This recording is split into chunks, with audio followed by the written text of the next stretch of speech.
се страшна дата, вихрушка се задава от Европа. Чудовища рептилски ни подмятат, с еврото на портите ни тропат.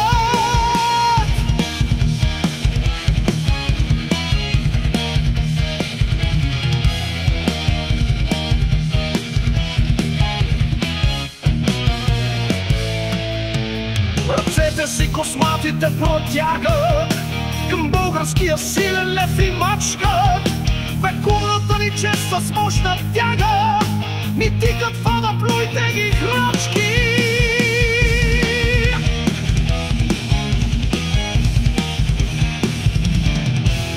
До глава конвергентен ще навянат, като капут върху ни, а цената, която ще платим за тази смяна, ще бъде 300 лева за возата.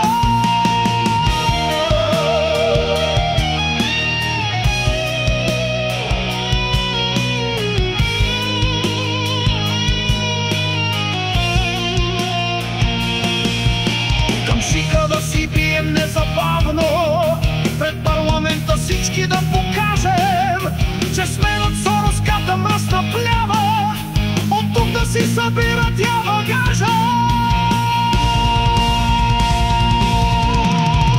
Попитите народа с референдум, дали желае еврото пробито.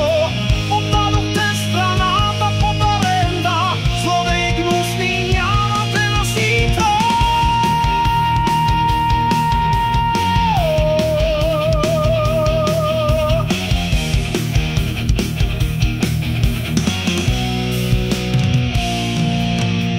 Еничари, излезте след народа, Възраждане ще бъде първо в боя, начело с Костадинов Господ Бога, на българската вяра твоя, моя.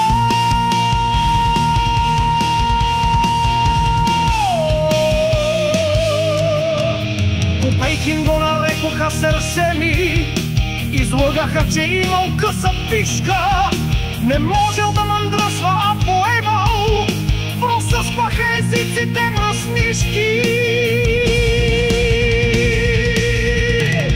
С високи топчета под мандорони, изваднеската хлъзгава мъксуда, прикляквал със свалени панталони, удупал им се във възбуда луга. Това лъжа е сороска опорка, безумна клевета по лидер класен, измислица на невинни орки, жадуващи за мъжките му ласки.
Пищим от ужас страшен, с черва разкъсани гранти, размазани от тласъка ужасен.